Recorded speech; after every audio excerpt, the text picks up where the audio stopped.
Sarah, what's your favorite part of the pig? By far, it is the belly. The belly, everything. I want bacon. I want steamed belly. I want poached, seared, crispy. That's it. Bacon. The belly. It's the right answer. There's only one answer here. I will say crispy pig ears was one of my favorite dishes at Michael's Genuine in Miami. They would have crispy pig ears as a snack. And every time I would come with friends or something, I would make sure that they got the crispy pig ears with the seasoning on top. And then they would have like a little lime wedge. And everyone that came through that restaurant that wasn't sure about crispy pig ears, after that, they were like, oh yeah, that is awesome. So shout out to pig ears as a close second for me. I also love the skin, right? Mm-hmm. Like my road trip snack is pork rinds. Like I'm getting the chicharrones from the gas station and I love them even more if they have like a little bit of that like dehydrated fat like stuck on the back and it's not just pure skin. And I'm going to get the spicy ones. And I tell myself that that's a healthy snack because it's just pure protein. You know, I'm like, this is a protein snack. It's good for me. But we all know it's not.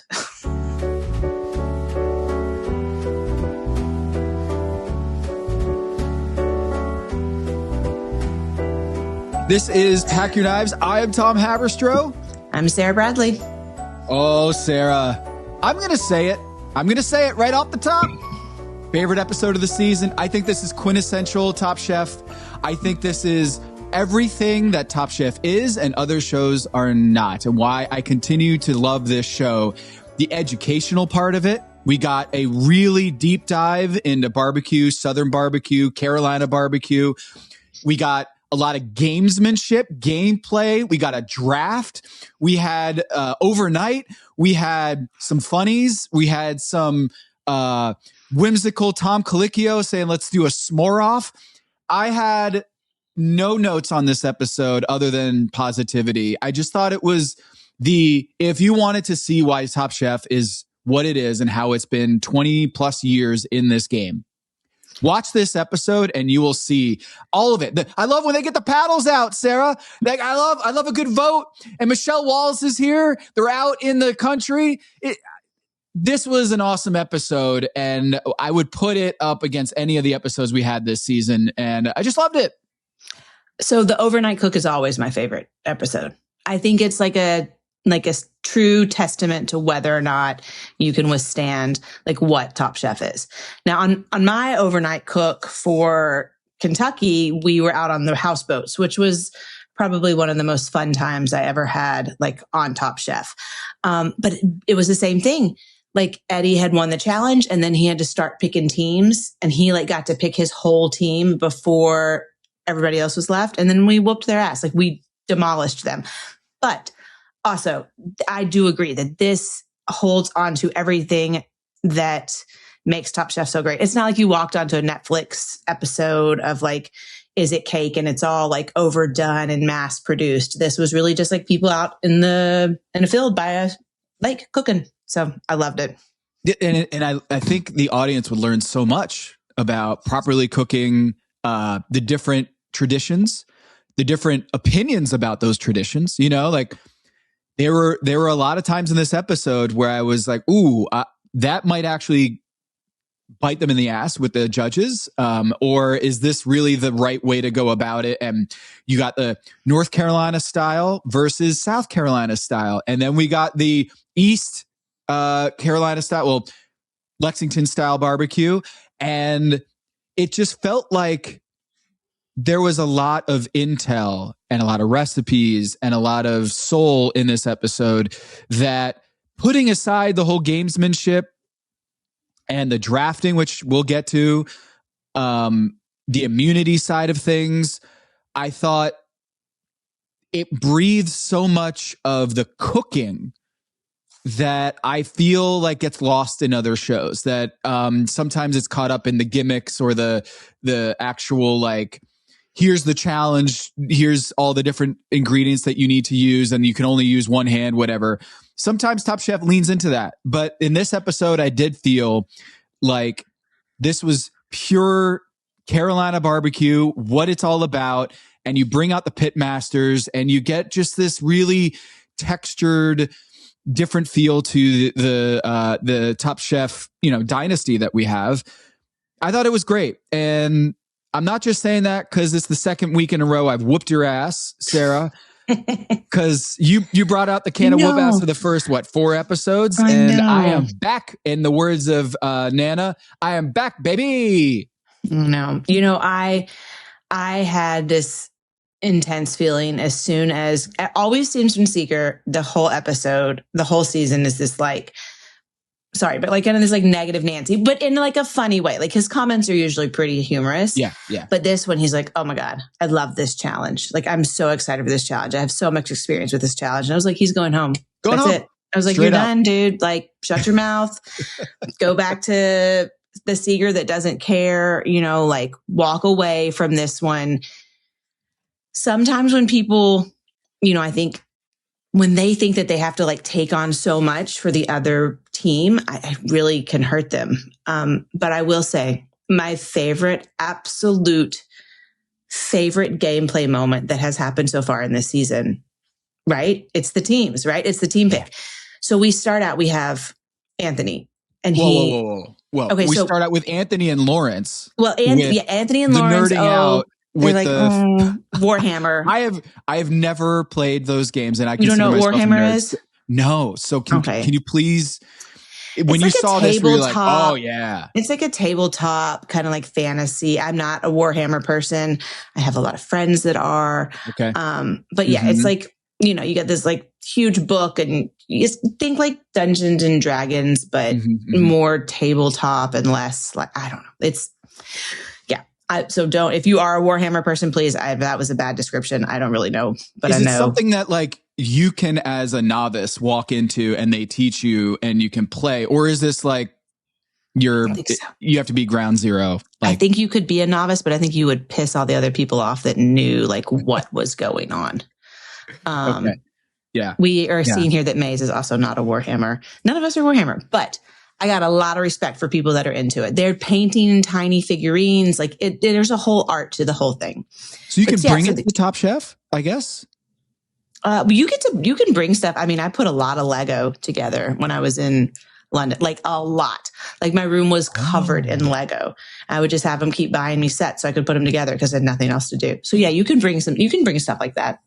All right, let's pause here and let's talk about this. What is the top hobbies that you take up on Top Chef? Did you hear of other things where they're painting or they're doing Revolutionary War figurines? And I don't know, what are some of the hobbies that you pick up in Top Chef that you've seen over the years?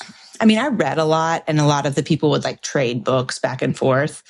My hobby the second time was breast pumping. That's what I did with every free moment, breast pumping and Lego. That was it. But everybody's always sharpening their knives. Yep. We don't have a ton of free time. So it was interesting that he had some of that stuff to do. But you got to find something. You can't sit around and stare at your phone all day. You don't have access to that. So it seems like great. I did a lot of Sudoku.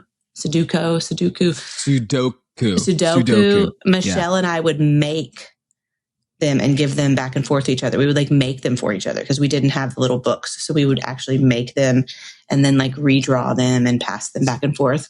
You have anything else to do? Yeah. I would imagine Legos they would occupy you. So you would send them out and be like, hey, can you grab me a couple sets of Legos? Yeah, and I would pick the real expensive ones, the big one, the London Bridge and the big Harry Potter ones that are all over my house right now. Mm-hmm. I didn't care what it cost. That's the one I wanted. Mm-hmm. So, yeah, the only issue there is if you're waking up in the middle of the night and have to go to the bathroom and then you step on a couple Legos and then you want to cry. That's all. That's the only downside. But if you're a cleanly Lego person, then you don't have to worry about that. I think my problem would be that I would sit up doing them all night when I should be sleeping. And then I would wake up in the morning and be tired. But I had stayed up because I'd be like, oh, I just need to finish this bag, or I need to get to this part. But then I can't stop because we didn't have TV either. So, we didn't have anything. Okay. But back. So Anthony, as soon as they say Anthony gets to pick the teams, I was like, oh my God, I'd pick Justin. I was like, obviously, because he's going to pick Jen. Like there's no other way. And then I thought, nah, but he won't be an asshole. But not, he doesn't feel like he would like do that. Yeah, he's all grown up. And I loved it. Yeah. I loved it. Yeah, I loved it. Anthony. He's not this little nerdy guy, soft spoken, stays to himself. No, this was a great Anthony moment, like a true killer here in this moment, drafting Justin overall, number one. Yeah, so he puts Justin, and then he goes Lawrence, and then he goes Jen. And so like you can see the whole thing playing out. But listen, I'm not going to go total sportsy, nerdy, but obviously the Masters this weekend. So hopefully some of you guys are out there watching it. And what this reminded me of is like, how for the Ryder Cup, I feel like the USA team, they always just pick people because they're buddies. Like maybe they're not the best golfer. They just kind of pick them because they're their buddy. And then they don't do that. Like Europe does not do that. They like pick the absolute best people. And so I was kind of surprised because this was feeling like very like Team USA, like, oh, I'm going to pick Jen, or, oh, I'm going to pick Lawrence. And then it cuts to Lawrence, who is like, well, I don't really know anything about barbecue. So this feels like a lot of pressure. And I was like, yeah, they're just picking their friends here. Because I probably would have started with, I don't know, Lawrence is a good pick though. He's solid. It is a good pick. He's solid. Are you kidding me? He's solid. Yeah, he's solid. Lawrence, he's good vibes. You had two guys that were saying they knew a lot about whole hog, and whole hog is the trickiest of all the barbecuing. I think. So let's spend a little bit more time on this draft because the team goes, the draft goes, Anthony takes Lawrence, Justin takes Jen, Anthony takes Brandon. We get a little bit of Brandon in the confessional, like a little Brandon being like, oh, I do this shit all in my sleep. I know barbecue, like I got this. So he gets Lawrence and Brandon right off the rip. And then Justin goes with Seager with his true number one overall pick because he knows he has to take his partner Jen with the number one pick. So it's part and parcel. He's got to do that. Now, let me ask you this, Sarah. If there was no injury concern with Jen, do you pick Justin number one overall as the captain? Like if you're Anthony and Jen is full, no injury report, do you still, knowing how good Jen is in this competition, do you go with Justin knowing that Jen is going to be on the other team? I don't know. I mean, I probably, even if there's no injury report, I still would have picked Justin. Or I don't know, Jen may not have picked Justin first. That's the vibe I'm getting. Jen might have been like, sorry, baby, but like there's other people. But Justin's like, I have to pick my love. I have to pick my darling. So I think if there's no injury, I think Justin's still a really smart pick. I mean, the twins have shown that they not only will they not pick each other, but they will throw each other under the bus. Yeah. Like, my God. Yeah. Anger. Well, there's a little bit of like financial diversification here too. If you're Justin, you're like, maybe we're going to be guaranteed some money out of this if I just not take my partner here. Yeah. But I also think he was probably like, ooh, I'll take her and she'll make milk bread for me. Yeah. Right. I mean, I think what we're getting, I think that Jen is probably, it feels like she's probably the best baker on this season. Like she probably has, like she and Brandon maybe have the most dessert experience, which makes me excited for next episode for her. But yeah. Justin goes with Seager. Lots to talk about that with Seager in a bit. Anthony goes with Sherry. You're loving that pick, of course. Justin gets Jonathan, so he splits up the twins. Anthony takes Dwen. With the last pick, Justin gets Oscar. Oscar gets his vindication and redemption later in the S'more Challenge. But the teams are Team Anthony. You got Anthony, Lawrence, Brandon, Sherry, Dwen. Team Justin goes Justin, Jen, Seager, Jonathan, Oscar. Clear favorites, in my opinion. Statistically and vibes, I think it's Team Anthony all the way. And they were running the table. I mean, they were BTA against the other team in this episode for the first 3 rounds. Right? It was, yeah. Yep. It was basically they're running up the score for the first 3 rounds. But the whole Eastern versus Western, the audience gets a little bit of a tutorial on the Eastern style. versus the Western, which is also known as Lexington barbecue. Because Lexington, North Carolina, I'm repping the Lexington barbecue, the Monk family, Honey Monk. This is 3 generations of barbecue cooking, and this is an institution. Like, they're in Charlotte itself. There aren't many institutions. Like, if you want the best barbecue in Charlotte, the truth is you go outside of Charlotte and you go to Lexington or somewhere else. John G's is also a great one, but this more Texas style barbecue, brisket. But Midwood Smokehouse, who's in this episode. You also have Sweet Lou's. I'm going to Sweet Lou's Barbecue. Louis Donald, who's in this episode, who kind of taught them how to do the whole hog. I'm going to his restaurant, his barbecue joint tomorrow. And guess who's going to be there, Sarah? It's Anthony, Dwayne, and Oscar are going to be at Sweet Lou's on Monday night. So it's like a watch party? A watch party at Sweet Lou's Barbecue. And then Dwayne and Anthony and Oscar are going to be feeding a bunch of people here. It's a free event. You have to reserve tickets and stuff. But Alice and I are going to go, and it's going to be really, I'm really looking forward to it. And so if you have any questions that you would like to ask Dwayne, Anthony, Lou from Sweet Lou's, or Oscar, I will carry that over to the event tomorrow, but it is going to be at Sweet Lou's, which is Louis Donald, one of the folks who does some tutorials here in this episode. But I would have loved to see Sara Bradley kind of introduce, barbecue, what is going on in her mind when the whole hog barbecue overnight cook happens. What is Sara Bradley what's going on through her head?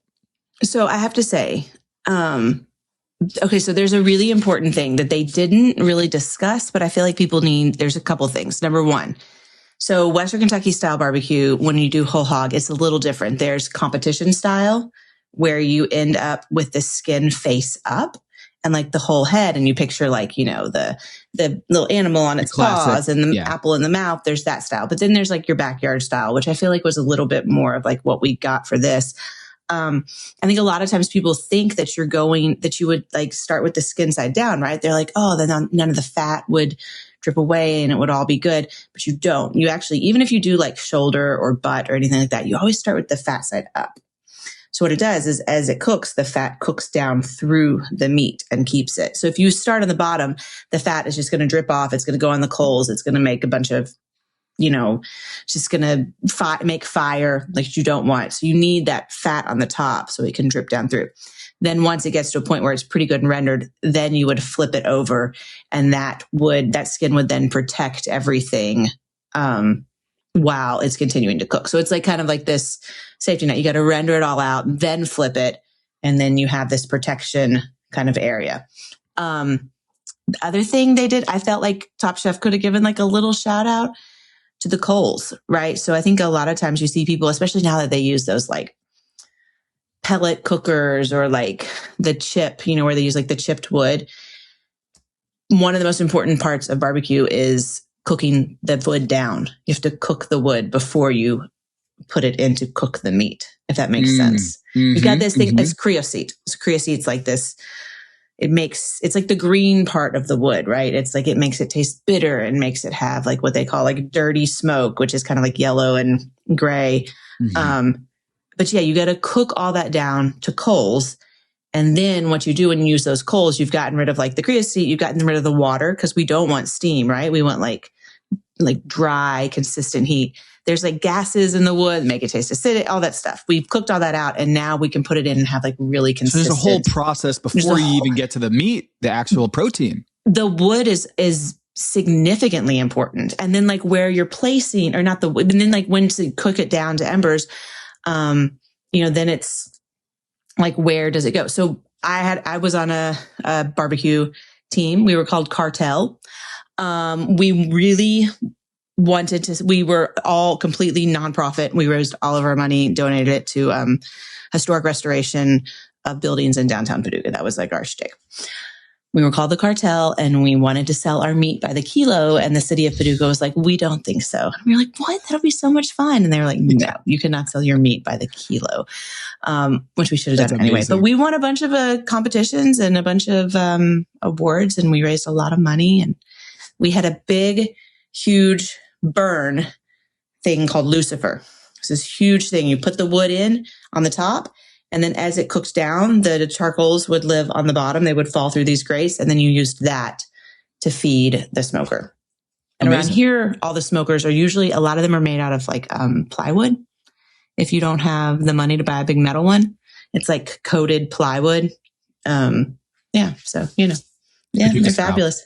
Paducah style. Yeah. Paducah style. And trying to think what else fun do we do? Oh, I like to put pink lemonade powder in my barbecue rub. I'm sorry, what? Yeah, so that's like an old timer thing. Wait, hold on. What makes pink lemonade pink? This is a very dumb question. I don't think I've ever figured probably this red out. food dye. Right? But yeah, I'm sure. It's not about the pink part. It's about the citric acid. So it acts as a tenderizer, right? Like it acts as, get Minute Maid lemonade. I guess you could use regular, but it's the powder. You're going for the powdered lemonade. Yeah. It has like citric acid in it. And the one that I get has apple cider acid in it as well. So that acts as a tenderizer, right? Like acid tenderizes meat. Plus there's like some tanginess, some like tartness, you know, that you can get like with all that fat. Around here, people mop their meat. I didn't see anybody there mopping their meat. Is that something they do out there? No? I mop my meat every day. That's a bad joke. I am sorry. It's all right. For all the listeners. I didn't see any mopping either. Yeah. Yeah. You know, and we do that with like apple cider vinegar and apple juice. I mean, there's like a whole thing that I saw was very different than Western Kentucky style. But yeah, I mean, that's what's so cool about it. It's so specific, right? And then Seeger kept calling it North Carolina, South Carolina. But that wasn't the competition, right? It was East-West. I have a lot of problems with Seeger in this episode. No. It would be like me being like, oh, well, in Western Kentucky, we do it like this. Nobody fucking asked what you do in Western Kentucky, Sarah. This is East versus West, like the Carolina, North Carolina. Split the state in half. Nobody cares what you're doing in Western Kentucky. So I get it because it's Top Chef Carolinas. But you know that you're going with Lewis Donald and you're going with the Monk family. Like the pit masters here are, I think, kind of in the Lexington, Charlotte area rather than South Carolina. You're not cooking in front of a bunch of Charleston chefs or in other parts of South Carolina. So I kind of feel like Seeger flexing his Rodney King background, which is cool. But I would have liked to have him say, I know who I'm cooking for today, and if I'm going to win this challenge, I need to cook Carolina style or Western style or Eastern style barbecue because that's really what's going to make me win this challenge. I felt like that was a big mistake for him. Is he was trying to show off his like who taught him rather than playing to the challenge, and that's always kind of a balance. We've had it in time. Vinny last year, I remember Vinny wouldn't bring his cook to the challenge. He would always be like, oh, my mentor so-and-so and my mentor this, and this is how they did it. This is how they did it. Instead of being like, I'm going to bring in a couple of things that I learned from them, but I'm going to infuse my style, and this is my style that I'm going to bring to this competition. And I felt like Seeger had his ego brought through a little too much in this episode. And yes, we get it, but there were some mistakes here. And I thought going with the kind of what was it? He had the loin, but the star of the show was the pig ear, right? That I think they really liked the pig ear terrine, and they were like, wait, but you didn't do the loin very well. And he kind of scoffed at the idea of taking out the loin before, you do the whole hog. And then we got one of the chefs, Brian, the pitmaster, Brian Furman, was like, that's actually how I do it. So shout out to you for pulling out the loin before you actually do the whole hog. So when you're watching Seeger do this, Sarah, did you have the same feelings as I did, as if it felt like he was doing too much in this episode? Yeah, I felt like he was so focused on the cook. And they were a person down. I mean, I saw at one point Jen was in there, like you saw her trying to help lift that hog like onto the smoker. I don't think there was anything wrong. They didn't really pigeonhole. They didn't really tell them that they had to say, well, this is East style or this is West style, right? They just showed them the two styles of how they cook the hogs, and then they let them run with it. I mean, from what I understand from just reading, I guess the biggest difference is really the sauce. Yeah. It's like Well, East is whole like this hog, vinegar pepper, and then West is this like ketchup vinegar, and they call it a dip. Is that right? Significant difference there is that one Eastern style is the vinegar based right sauce, and then the West Lexington style has ketchup in it, and also the Western Lexington style, it is only chopped shoulder, whereas the other is whole hog. So I would have interesting game design here is it would have been interesting if they decided to do two teams. One is Eastern style, one is Western style. But I kind of feel like if one is whole hog and one is just doing the shoulder, that seems like a unfair difficulty level. Or maybe if you just have one cut of the pig, that might be difficult to actually have different ways of presenting it. So Sarah, if you're doing game design, are you happy they didn't go with a Western versus Eastern style barbecue competition? Yeah, I think it was nice. I mean, they could have said like, cook it however you want. We really want you guys to stay with this. Like, no, I don't know. I mean, it's hard to be like, your sauce has to be ketchup based and your sauce doesn't have to be ketchup based, right? Because yeah, so I think giving them all of the knowledge and letting them break it down and do it the way they want was good. But then you've got like Seeger, who's making like a carrot barbecue sauce escabette. I don't know what it was. So you didn't even really have barbecue sauces on some of them. And I guess you didn't have to. I'll tell you what, this is the craziest part about Seeger. Seeger, not only is he going to take over the majority of like cooking it, but he also says, well, I'll take the hardest cut of meat. And was like, okay, Seeger, like I already was feeling bad for Seeger. But then I had to rewind back because I realized they still have not talked about who has immunity, right? Yeah. That used to be, that was a huge thing. Every episode, this person has immunity. So we know Anthony has immunity, but they don't even mention it. I'm glad they don't even mention it. It's been, yep. And then here he sits with immunity and he is like not even speaking up, saying that he'll take the loin. It's like the hardest, like Seeger says, I'll take the loin and I'll do a lot of the cooking. And then Anthony just sits in the back seat and is like, well, Brandon has so much experience with whole hog cooking. And then Brandon's like, I don't want the loin. And Anthony just sits there quiet and says nothing. And I don't like it. And maybe Anthony is really, really getting deep into this gameplay. Maybe he's like, I'm saying, isn't that like a killer move there? Is like, yeah, you can take the loin and I'll see you in Last Chance Kitchen. Yeah, see ya. I didn't like that. I thought that was do we rule out the possibility that magical elves snipped out any sort of immunity discussion in that car, and it was a discussion like, oh, I'll take the ham since that's like, as opposed to the loin, it's a dry piece of meat and may not be the easiest to work with. But you're just saying, yeah, I don't think this is a magical elves edit thing. I don't think so. I mean, I don't think magical elves ever edits. No, I think that like if he'd been like, no, I have immunity, I'll take the ham. Because he pops in, he says what he wants. He doesn't just like, he says what he wants. So I don't know. I thought it was it is odd that the immunity is not really a thing this year. Even though it is part of the game, it really hasn't been talked as a strategy. Yep. They did it like maybe on the first or second episode. I don't know, Top Chef editors, if you guys are listening to this, I know you're probably still cutting the next one. Can we get a little immunity talk? Because it is such like, why give it to people if it's not going to be part of it, like, and at some point they take away immunity, right? Like, I don't know when. I feel like it's always after Restaurant Wars, maybe around like number 6 or something, 6 people left, something like that. But yeah, man, that's huge. Why didn't Anthony take the worst cut? Why wasn't he like, whatever you don't want, I'll take it. That's me. I'll take it. Because he wants to win, Sarah. I know. Because he wants to draft a really good team, and then one of them has to go home if they lose the competition. Then one of the best competitors is out. So I'm just saying, he's an assassin. He's talking about the Warhammer Foxtrot Frozen Throne. He goes orc, then night elf. He's an orc guy. Okay, we all know about those orc guys. I don't know. I think he might be a night elf. I think he's like sneaky. I think he's coming in like in the, I'm sweet, I'm Anthony, I'm so timid. He's like hiding in the, I don't know what a night elf or an orc are either. I mean, my orc knowledge goes from like,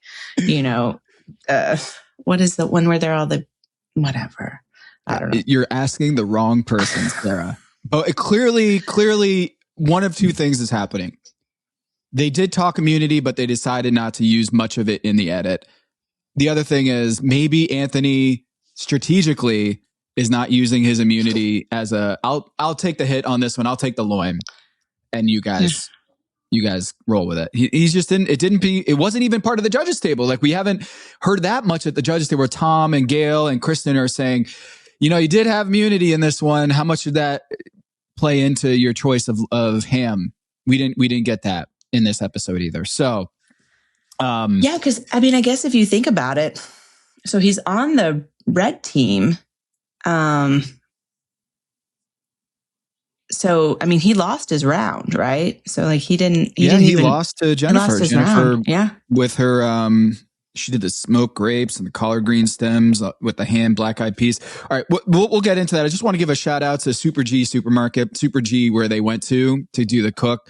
Everyone is loving it there because it's the best grocery store or supermarket in Charlotte, in the Charlotte area. Took Madeline over there a couple weeks ago, and it was like, for even a 9-year-old, it's just so much fun going through there because they just have every cut, every like when you saw Lawrence just like doing dances in the aisles because it has every Asian flavor he could even dream of. It's true, and they've got Latin flavors, Asian flavors. Like it's so much fun, and there's a Korean barbecue restaurant inside the supermarket there on 74. It's great. It's super fun. They have live crawfish just like swimming around and stuff. So Madeline is just watching that. It's a great supermarket, and I'm glad that they did a little bit of product placement in there. So I'd encourage people in the region to go check that out when you're in town. What did I want to say? When we see the whole North style versus North Carolina style versus South Carolina style, Seeger talks about the coals, and you want to have the whole hog first before you do the coals. That's South Carolina style, rather than putting in the hot coals with the whole hog and you slowly cook it. Did you have an opinion either way when you saw Seeger? That's interesting you did it that way, because I think this is the better way to do it. I don't know, man. I don't know that there's that much difference. Like those coals, like a scoop of coals, you throw a scoop of coals in there and you could drive the temperature up 25, 50 degrees. It's going to drop because you open the door. But then when you shut it, all of a sudden you see the thermometer. Whoop. And the way we would always do it is we have like a little tiny hole drilled, and we just use those like kitchen thermometer, like the meat thermometers or whatever. Like they're not fancy. That would just stick down into the box. We're not checking we will check the temperature of the meat, but we're just checking the temperature of the box mostly. Another thing that's really odd is I heard them say that most people are using shoulder, right? So a lot of times what's happening with shoulders, especially competition style, or when you go to like big barbecue festivals, they're cooking them. And then once they hit a certain temperature, they need to have a stall. So like they're going to hit a temperature and then they're going to stall out. So they're going to hang out at that temperature. A really good way to make sure that they hang out at that temperature is when they hit, you take them off, you wrap them in butcher paper and then wrap them in foil. And then we throw them in like coolers, like big, huge white, those big, huge igloo or whatever coolers, and you close them up, because that meat is now, all of them are at that temperature. Like if they're all at 265, they're all at 265, you throw them in a cooler, they all stay at 265, right? You've just like created your own little oven that surprisingly the health department is okay with. I guess it's just a barbecue thing. But I mean, you're holding them at hot enough that they're like at, hot hold temperature. But you throw them all in there and then they hang out and rest. And they sit in there for at least, 2, 3, 4 hours, until when you take them out, you pull the shoulder blade out, it has to come out. And that's how you know it's done. So when you wrap them, they're still pretty firm, but then they're holding at that temperature. So I did appreciate they talked about that the meat needed to rest. Like once they got it hot enough, it still needed to rest because it's all tight from being cooked and it needs to calm back down. What are your thoughts about Seeger being the martyr. I'll stay here. You guys go do the s'more competition. I'll keep an eye on everything, because he operated like he was the captain of the team, that Justin wasn't the captain of the team. And I think Justin he took a fucking nap. Justin went and took a nap. Like, what? Yeah. Yeah, I don't know. I got a little I feel like he could be a martyr for some things, like, just like I'll do the loin and I'll do the whole entire cook. He was taking the reins of the team, right? Yeah. And so I think much in the same way that in Restaurant Wars, if you're the executive chef, you're also knowing that I'm going to go down with the ship, and Seeger seemed like he was taking that and deciding I know barbecue, I'm my own pit master here, and I know what I'm doing out here, so I'm gonna sit here. You guys do your $500 sweepstake, s'more competition. But it just seemed like time and time again, he just was. I felt like just putting himself out there too much, and maybe that's what it takes to win Top Chef is your ego. Every great player, every great chef, there is some ego involved here, and in this game, I felt like just it got the best of him. I'm like looking at everything that everyone did. Probably that dish, the loin round, feels like it was like technically one of the, I'm going to say superior. I'm going to use that word. So if you talk about Seeger, he makes a crispy pig ear terrine. So in order to make a terrine, first of all, you have to cook all of the meat properly. Everything has to be done. Like I'm talking about the one that he would make. You could see it. It was layered. So he makes this. So he has to poach those pig ears and get them nice and tender. You could see, it looked like there was like little layers of meat in between the pig ears. The skin is going to be like kind of gelatinous or collagen-y, and it's going to hold the terrine together. And so he has to make that. He had to roll it. So he rolled it up in plastic. He let it set. Then he has to cut it. He has to crisping them up to order.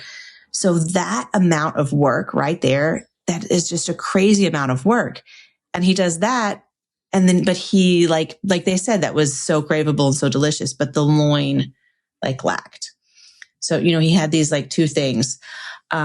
He also did not give them, if you think about Lawrence, who did loin, he did crispy skin XO, he did pickled Napa slaw, he had pork floss, he had all of these things. So he gave them so many things. So when you only have 3 things on the plate, every single one of them better be perfect.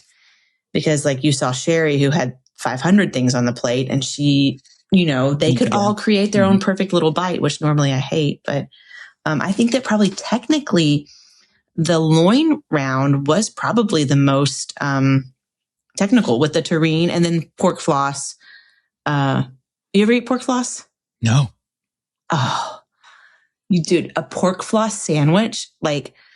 When we were in China, it was pork floss, white bread. It's my favorite. You take tenderloin or loin or tenderloin pork, and normally you simmer it really low and slow until it's completely cooked, and then you kind of shred it. So you saw him shredding the meat, pulling it apart, and then you stir fry it or cook it with soy and sugar and spices until it gets really fluffy. It is it's so delicious. It's remember you would get beef jerky in the little dip can when you were a kid? Did you ever get that? Yeah. You get the little dip can of beef jerky. Yeah. And you again, to continue our conversation of last week, is Big League candy 2, cigarettes. Yeah. Candy cigarettes. And then I used to, in college, I would do the dip of beef jerky on my long road trips back home. Yeah, just suck that. So pork floss is the absolute most delicious, best dip can beef jerky you've ever had. Oh my God. Sherry for suggesting it. Yeah. And he has it oh man. And it looked really good too. It looked like he made a really nice pork floss. So I think that was technically the hardest round, and then Seeger goes home for it. But this wasn't about the technicality of a pig ear terrine. This was about the technicality of the 5 specific cuts of meat. So, man, this was tough. So they had the pitmaster stands, right? So then they had paddles, and they would vote on which one of the 2 were their favorites. Team head-to-head matchups, and that would count for 1 vote. And then the 4 judges, so the usual 3 plus Michelle Wallace, Shout out to Between the Slices. Michelle was a contrarian in this episode. I felt like she, not just against the pitmasters, which I'm wondering, I guess, do you think that they lock in their vote before the pitmasters vote? Or do you think they see what the pitmasters vote and then they lock it in? It's locked in. Yeah. Okay. So I think that's only fair, right? Like you can't let them like sway you. So yeah.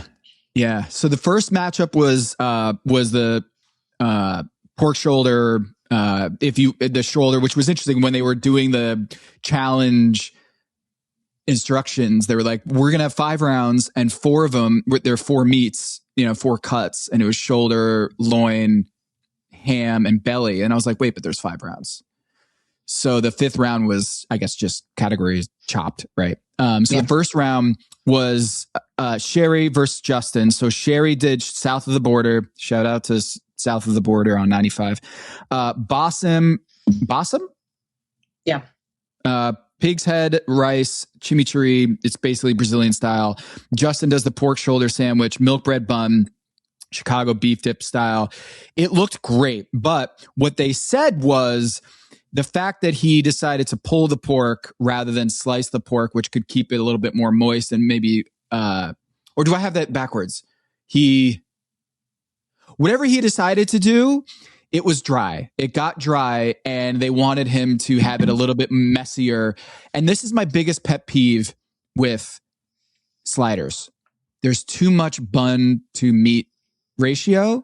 And in this one, the bun overpowered and there was just not enough meat. It wasn't sloppy enough. Sloppy Joe. They wanted more sloppy Joe. And Justin was like a little bit too neat and it backfired. But Michelle actually liked it. She voted for Justin and said it actually, he could have used more of the sloppiness, but Sherry got 4 of the votes versus 1 because she dominated the pitmaster vote 13-2. Well, I mean, so Michelle, between 2 slices, right? Like, so again, here I am being the seeger of it. Western Kentucky, we use white bread. So it's like toasted white bread.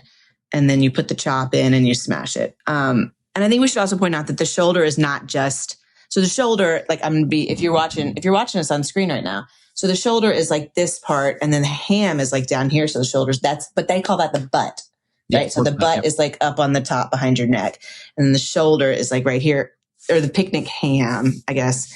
But when you put that all together, that becomes the shoulder. So it contains an extra joint for the shoulder. It's a little bit bigger than like what the Boston butt would be. And, like this meat down here, you have to pretty much, it's kind of like it's not really sliceable because it has a big, huge bone in the middle of it, but the part up at the top is. And so I did appreciate that Justin gave them some of that. Like I could see that he put some of the like really crispy parts from the bottom part of the shoulder, but then he had like the butt area up type where he had sliced it. But yeah, he just needed to throw like 2 or 3 big fat ass slices on that bread. I would have like taken that milk bread and I would like covered it in barbecue spice. Like I would have had like barbecue spice all over the top, like because I think he started with something because originally he said he was going to do a milk bread bun and Chicago beef dip. Yep. That was what his original thought was. But then you saw it turned into like having pickles and having coleslaw. And he's got Alabama white barbecue sauce, which I love. Yeah. But he starts to like put, like he's got Chicago beef dip, Alabama white barbecue sauce. Like he's doing his Seeger thing where he's like really pulling from all over the place. You're right. He needs to sloppy it up. You need a little Adam Sandler playing in the background, just getting it. Yeah. I bet Justin's an Adam Sandler fan. I'm just getting those vibes. So for sure. I feel like he should have gotten a little sloppier. It looked great. Like I love a good pork sandwich, but when the bread to meat ratio is just too much, it gets a little dry. And every time that I'm chewing it, I want the juices just, exploding in my mouth. And I didn't see that with this dish, that I felt it came off a little dry. Second thing, we had the loin competition between Lawrence and Seeger. We talked a little bit about this already, but it has to be said. Lawrence wins with a trio. Again, he comes in with like 3 things, nails them all. East meets East. Again, I feel like Lawrence. He's so he is good, defying man. 20 plus years of duo and trioism on Top Chef. Of everything that I thought I knew about the duo and the trio, he's rewriting the game. He is. Lawrence is killing it. Man, when I saw the look on his face when they were in that supermarket, and he was literally skipping. He was like a happy little child. I felt like he was going to really pull something out. But I also think he does a really good job of like paying respect to what the challenge is. Like, he's just really smart. Is he smarter than Anthony? I don't know. We'll see. But they by the way, in the point standings, Lawrence is at 32 points, fantasy points, and Anthony's at 31 in the way that I've scored things this season. So Brandon's at 24. He's next up with the belly competition against his brothers. Again, I thought this episode was awesome, and it was great to get like a genuine brother mano a mano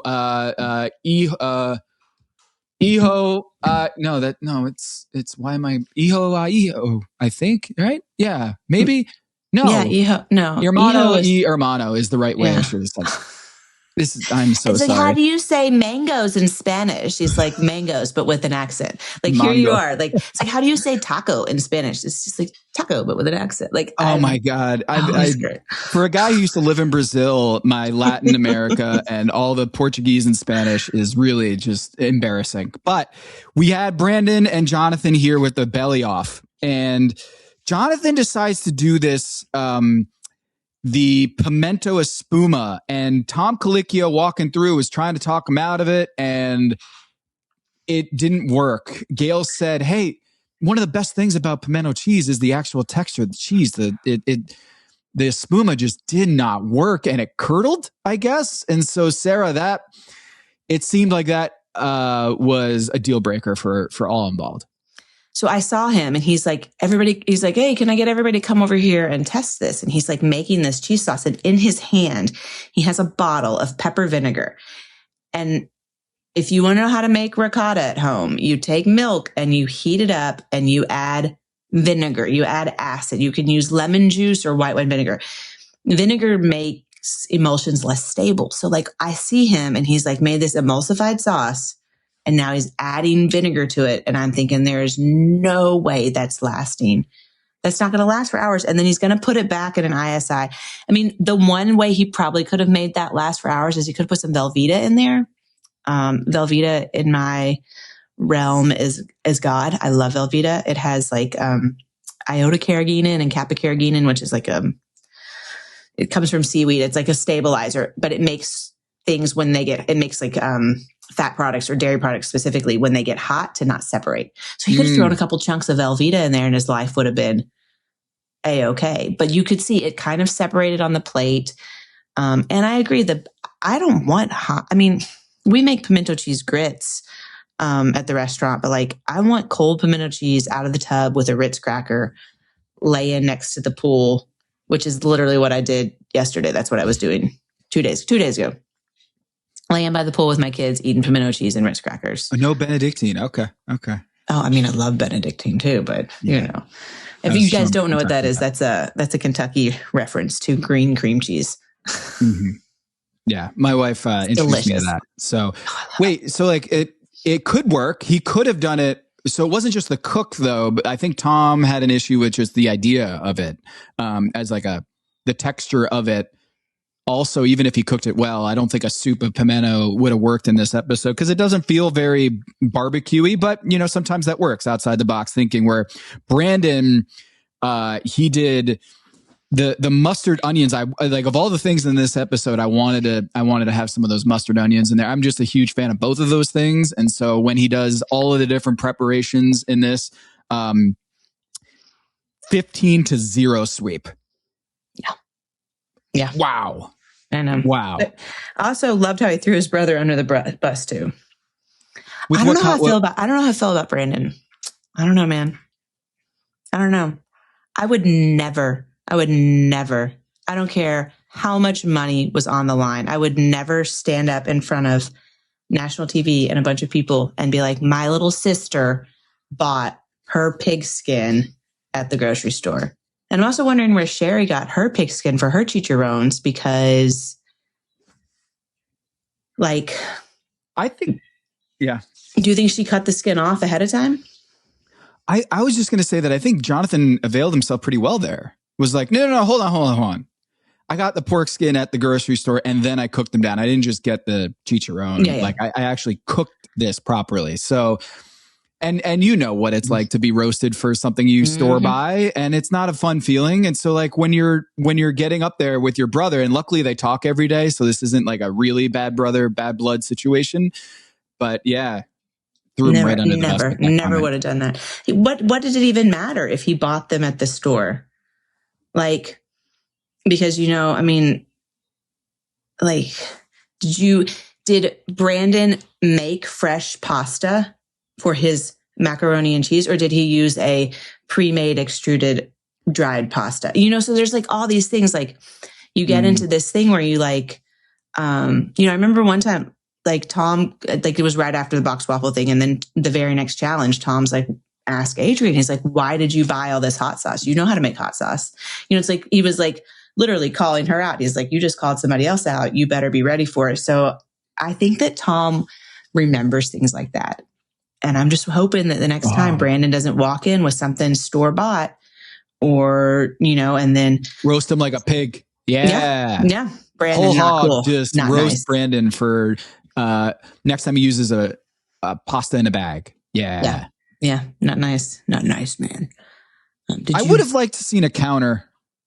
Like, I mean, maybe this is my analytics brain, is like the pit masters. I wanted to see a scoreboard, like 13-2. I had to sit there and count them all. And sometimes they're hidden. And so I wanted to get the stats right. Sherry won 13-2. Lawrence won 12-3. Brandon swept him 15-zip. And I think Tom said it was terrible, the espuma, the way that it didn't work. Then we have the ham portion, 12-3 in the pitmaster count. Michelle liked the Cuban style theme for Anthony, the smoked ham mojo with smoked black bean puree, and the hush puppies with the Carolina white sauce. Where Jennifer, she did ham, black eyed peas, hush puppy croutons, smoked grapes, and collard green stems. It hits on all the different levels. You got the sweet, you got the smoke, you got the all the acid, all of it. It's Jen's really good at this game. Can somebody please tell me how many times Jen has put smoked grapes, roasted grapes, braised grapes? That's like her go-to thing. Like, I think since episode 2, I was like, oh, she did grapes on episode 1. And I swear, y'all, I think she's done it every single episode. She has put smoked or roasted or braised or something grapes. I mean, I love grapes. I love them. Don't get me wrong. But she really loves them. Like, they are all over everything. What is the deal with that? Yeah. I don't know. Maybe I can ask Dwayne, Anthony, or Oscar today. Please do. She also, again, we see a hush puppy crouton. We've seen her make, I think, hush puppy croutons before, or maybe she just called them cornbread croutons. Hey, what works, you know? I know. Yeah. I mean, her dish looked really good. You know, and Anthony's dish, I feel like we saw a black-eyed pea hush puppy from him at the sides challenge. So, but I get it. There's a lot of similar flavors going on in the sides challenge and in this. So I saw a lot of the same stuff. But good job, Jennifer. Dwayne and Oscar in the finale, the final group. It was, I guess, the chop portion, and this was the only one that was close-ish. Well, this is kind of gets back to like voting and politics and stuff and all that, which I'm not going to get into, but like, just because you win or someone's projecting you to win doesn't mean it's not going to be close. And so if it's 10-5, maybe those 10 votes, they were all like wavering, you know, and it was a lot closer than the scoreboard suggested. So maybe the other ones were closer than what the scoreboard suggested. But this was the only one where the margin of victory was within 5. So Dwen, she does the chopped pork with the spring roll, and then the mango spring roll with the 50% nuoc man, and then the vinegar Carolina style dipping sauce. Oscar does. Is it we're showing our linguistic blind spots here, but is it better to say tamal or tamales? Like, I've always thought it was a hot tamale, but maybe that's an Americanized, bastardized gringo way to say it. So I think Oscar says tamal. So I kind of feel like that's the way to go. Listen, I think I said tamale one time, and then the person, we were like somewhere, and it was on one of these things. Like, I said tamale, and like Gail said tamale, and then the man that was like the judge was like from Spain, or maybe he was like a Mexican. I can't remember what it was. And he said tamal, and then everyone in the room changed it to tamal. We all know, none of us said tamale. It's like, so I don't know. Maybe it's maybe because it was one, or maybe you are cooking a pot of tamales and you're just eating one tamal. I'm not sure. I'm sure that someone will let us know. Yes. He does the blue cornflower tamal. I'm not sure. With the pig face stuffed, it was pig face stuffed, and then a cortito and a ahogado sauce. Yeah, it looked really good. Swept the judges. The judges all went for Oscar and went against the pitmasters. Pitmasters like 10-5 in Dwen's favor. So that one was pretty close. Yeah, I think there was probably some technicality to Oscar's dish, but Oscar comes back. He was like, he comes back. We thought he was going to be eliminated. Now here he's like winning his round. He sweeping the judges. He gets that s'mores. He does it. He finally some points for you, Tom. Thank you. I didn't need the points this week, but I'll need it in the long run. Can we talk about s'mores real quick? Yeah. Give it to me. Most overrated dessert ever. I hate how it's sticky, and the greatest ingredient, the number one thing you need to have when you go make s'mores is a wet fucking towel. Because look at Tom. He's miserable. Like, he's happy because, it's whatever, 10 o'clock, and he's, having some desserts, whatever. But every campfire I've ever been to with s'mores breaking out, everyone's just like, oh my, well, what am I going to do with all this sticky sugar? And marshmallows in general, overrated. I kind of feel like there's always way too much marshmallow in a s'more, and I find s'mores to be super overrated. My favorite part about a s'more is the chocolate or the graham cracker. And the only proper way to do a s'more, in my opinion, is to throw a little Reese's peanut butter cup on top. It's the perfect size for a s'more. If you haven't done it yet, it's fantastic. If you get the s'more nice and hot with the marshmallow, the only validating thing about a marshmallow is when it's hot and it melts down your peanut butter cup. Otherwise, I'm out on s'mores, Sarah. I'm out on them. So I think there's, number one, I never eat the s'more. I just want the marshmallow. My technique for cooking a marshmallow is to stick it directly in the fire until the whole entire thing becomes a complete black ball of burnt sugar. And then I strip that off and eat that. And then I put it back in. And if you're really good, you can get like 3 or 4 like layers of burnt ash sugar pulled off before it gets too small.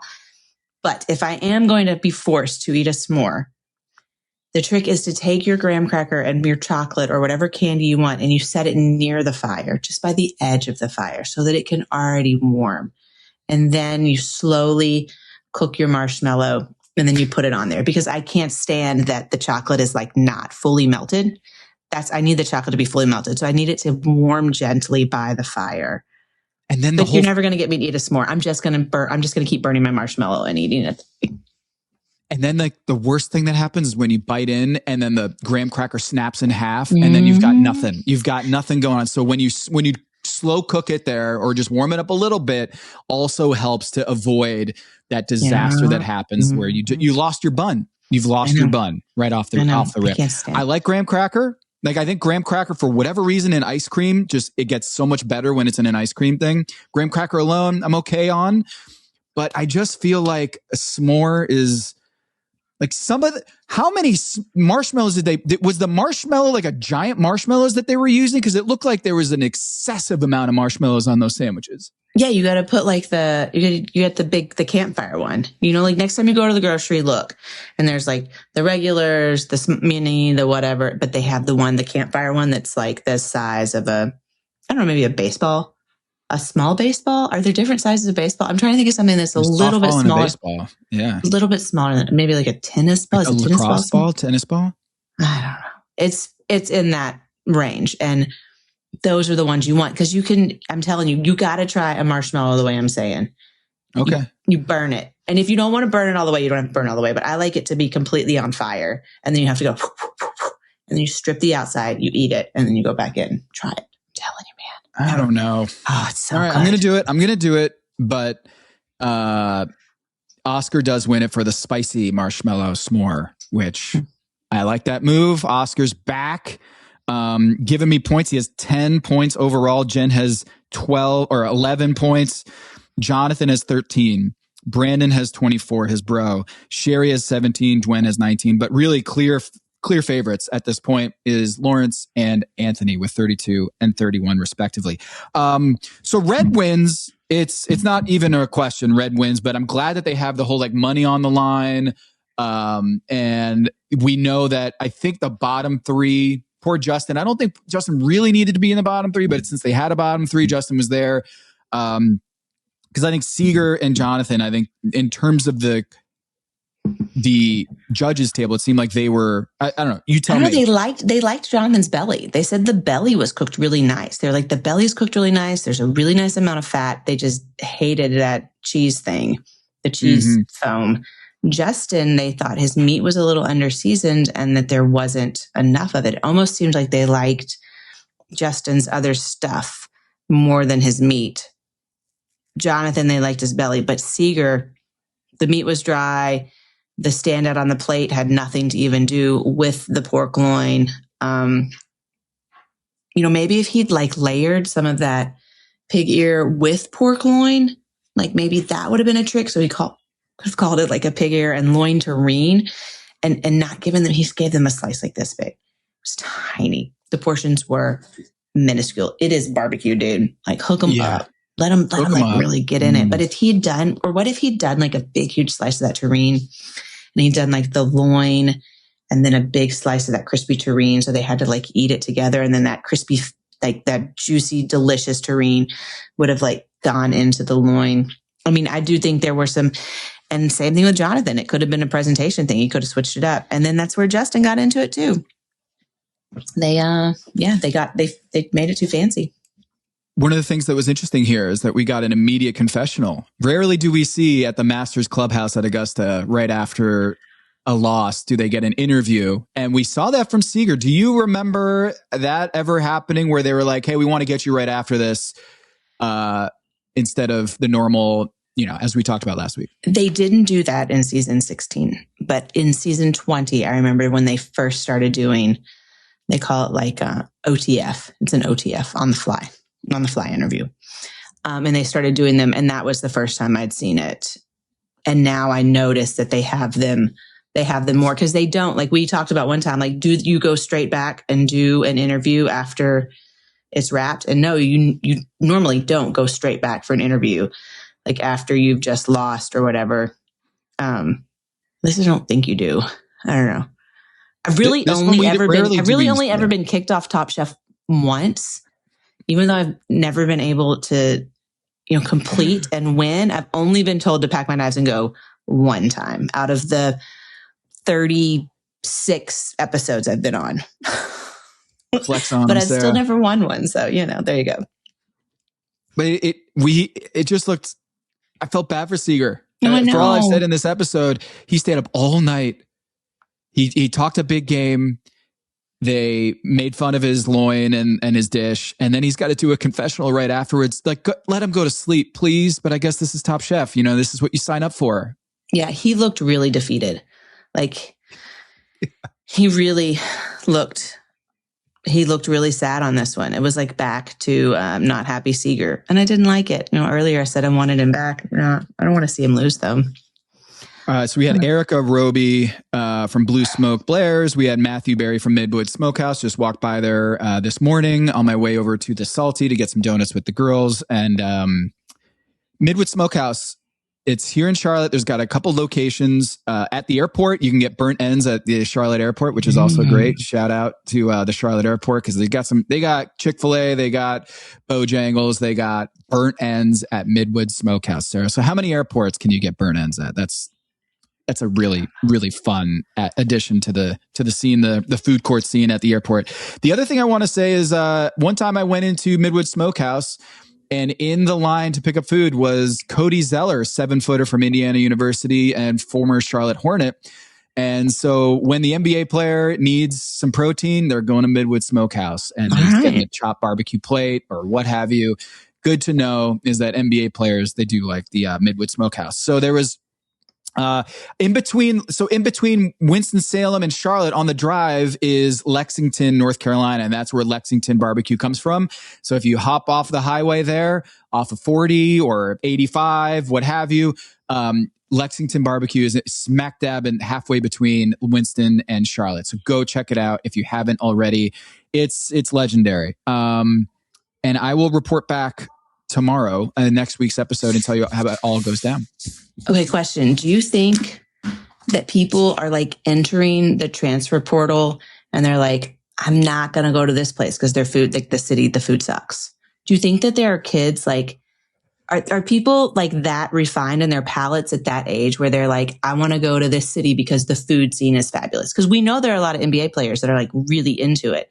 But do you think that early on? No. Nope. They're just who's going to give them the most money? Yeah. So are you trying to recruit players to Kentucky? Kentucky has great food. They have really good food in Lexington. You're saying like, hey, next time, we have like Pope, 4 players on our roster. We do have 4 players on the roster. Yeah, it's rough. It's rough this year. Well, this is the whole idea is college basketball right now. Anyway, so Seeger goes home. The dry loin carrot didn't work. He goes to Last Chance Kitchen. One last thing before we get to Last Chance Kitchen. I feel for you, Justin. We've all been there where you're like, hey, you want to come into bed, sweetie? And she's like, nope, I'm going to stay down here. I'm good. And they had to show that on Top Chef. So that was a rough moment on Top Chef to have that moment shown.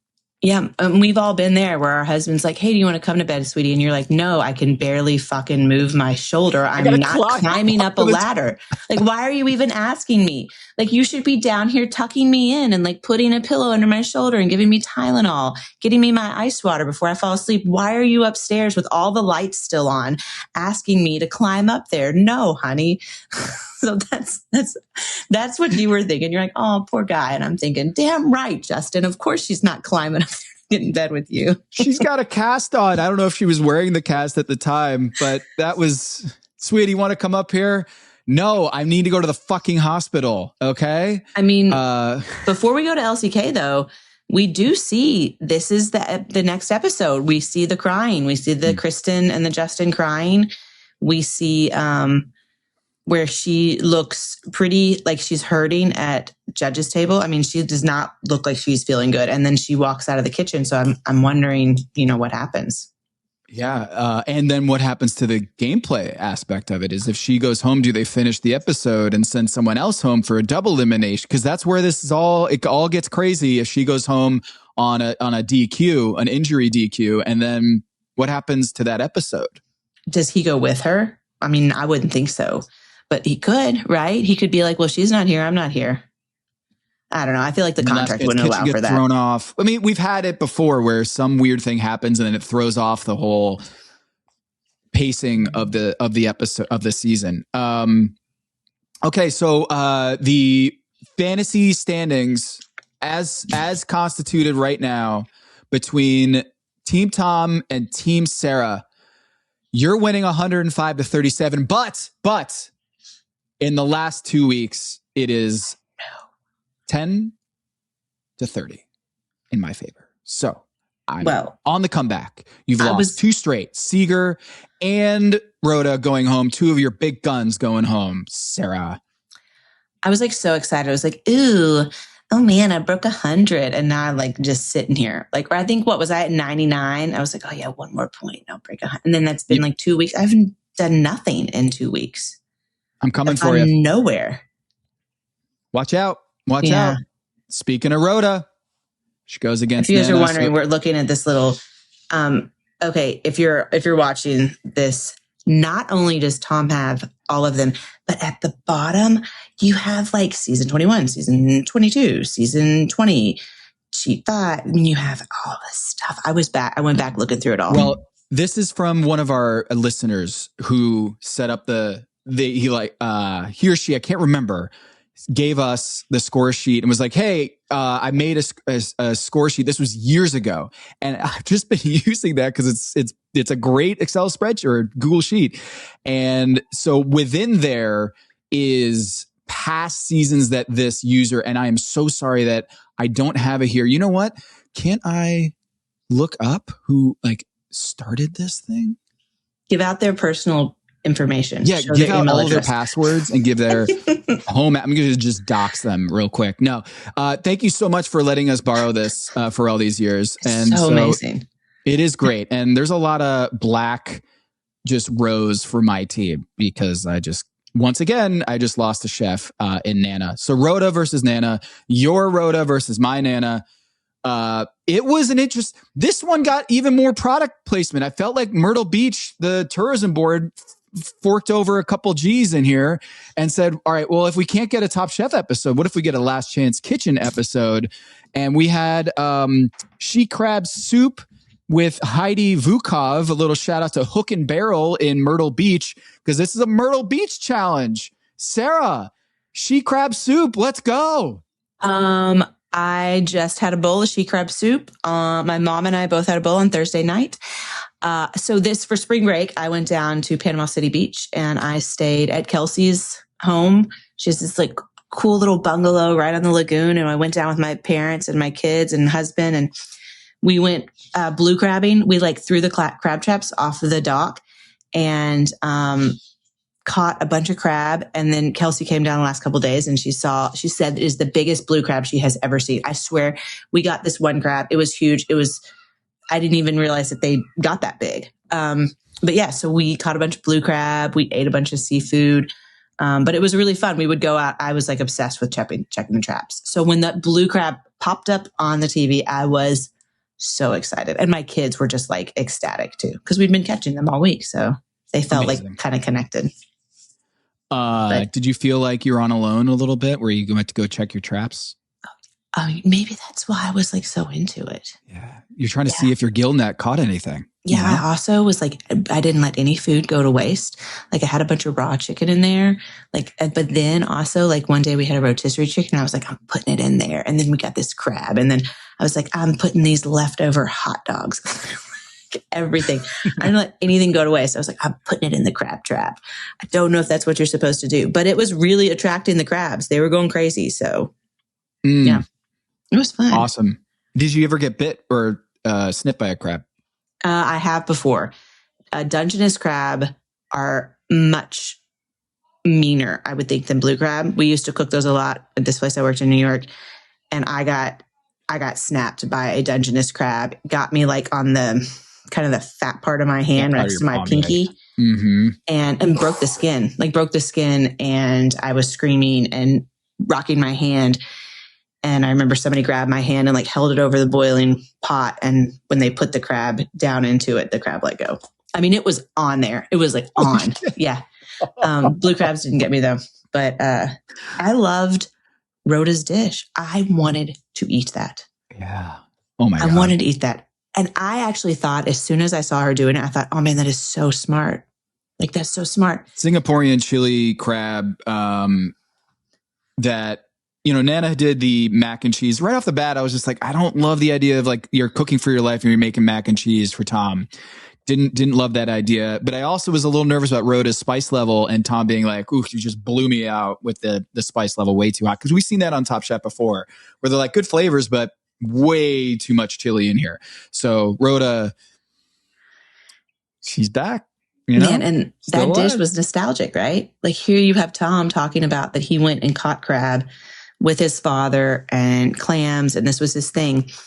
And then he's like, oh, you expect me to pick it off? I don't care how chefy you are. You will never forget. Like, my kids are never going to forget, like, catching blue crab with me and then, watching me kill them and eat them. Like, that is never going to escape them. And so I think that she gave him something, and he was like, excited to show everybody that he knew, like, the good way to crack it open. Like, it was smart. I think she played that one perfectly. I hope Rhoda comes back. Oh yeah, duh. I mean, obviously, but I hated to see her go. And okay, she's the one so far this season that I've really been like, oh man. So Rhoda versus Seeger in the next round, you're like, yeah, sorry Seeger, but I need Rhoda back in the competition. I mean, obviously Rhoda. Yeah. I think what happens if it's Oscar next? It was like that little friend group. We had Brittany, then we had Rhoda, then we had Seeger. If it goes Oscar next, it's like they were the death of themselves. I feel for Nana. She's not with the competition anymore, but she gets to go to the peanut gallery in Last Chance Kitchen, which is always fun to see. The heckling or the, hey, what you cooking over there? Oh, like, what do you, watch out. There's only 18 seconds left or whatever it is. I feel like Nana's going to be good in the peanut gallery. So they were making me nervous that she wasn't going to get her food on her plate, because they were like showing Rhoda plating, and then they showed Nana like cutting lemons and frying crab. And I was like, oh my God, is she not going to get this on the plate? I'm glad you brought this up. Shouts to you, Nana, because that would have been tough to go home again for time management problems. And so at least and Tom said, these are both delicious. They're both excellent dishes. He said, I love this dish that Nana cooked. It just, wish it he could have, if she had more time, he would have cooked it in the oven just to brown it a little bit and get that crispy mac and cheese topping layer. And Rhoda just knocked it out of the park. So we only get one re-entry this season. So it's its own show for a reason. No dish with Kish. I'm noticing no dish with Kish this year. And so I don't know what that's about. Yeah. Maybe we get later, but the only digital offering we have is Last Chance Kitchen. So maybe we get it back later, but yeah. Dish with Kish was fun. I did that one. I did one or two episodes. I think I did two. It was fun. It was a good time. Good time. Yeah. Last thoughts before we go. Would you open up a barbecue joint? Absolutely. There are no barbecue joints run by women in Western Kentucky that I can think of. And I'm sorry if you are a female and you own one, let me know. But there are none. And a lot of them are like old timers. They've been around. Like Starnes Barbecue has been here for forever, and Harnitz has been here for forever. And I will say one of my favorite barbecue joints in Paducah is car service only. So like you don't even go up and you order. And they have like this crushed or like shaved ice. So like all of the tap soda comes out and it's like on shaved ice. It's like this huge block, and it's, oh my God, it's like hospital ice on crack. And that's like my favorite place. But I would open a barbecue joint for sure. It'd be fun, right? I wouldn't want to barbecue every day. I would hire someone because I don't want to be up all night, I mean, that's a early start, Yeah. Pick and Pig, my favorite barbecue joints in North Carolina. Pick and Pig in Carthage, North Carolina. It's got its own airstrip. And so planes will fly in and land. Kids love it. It is so much fun. They got great pulled pork, and they have this jalapeno butter that you can use with your hush puppies. It's outstanding. So go to Pick and Pig in Carthage. If you're out there kind of in the Moore County area, Pinehurst, Southern Pines, in there, go check out Pick and Pig. John G's in Peachland, North Carolina is a lot of fun. It's one day Saturday, and it's Texas style, but there's a lot. You're going to be in line for 2-3 hours. I went with the girls one time and we had a blast. You get to meet everybody. Everyone's tailgating together, and you meet people from all walks of life waiting to eat John G's food. That's also great. And then, Sweet Lou's in Charlotte. I'm going to be there on Monday night. I'll do some intrepid reporting there for you, Sarah. Any Anthony or Oscar or I want to know about the grapes. I want to know about the grapes. Want to know about the grapes. What's going on with the grapes? what's with you and the grapes? I'm like, no, what's with Jen and the grapes? Okay. Yeah, I need to know. Yeah. For Sara Bradley, I'm Tom Havisher, and this is Pack Your Knives.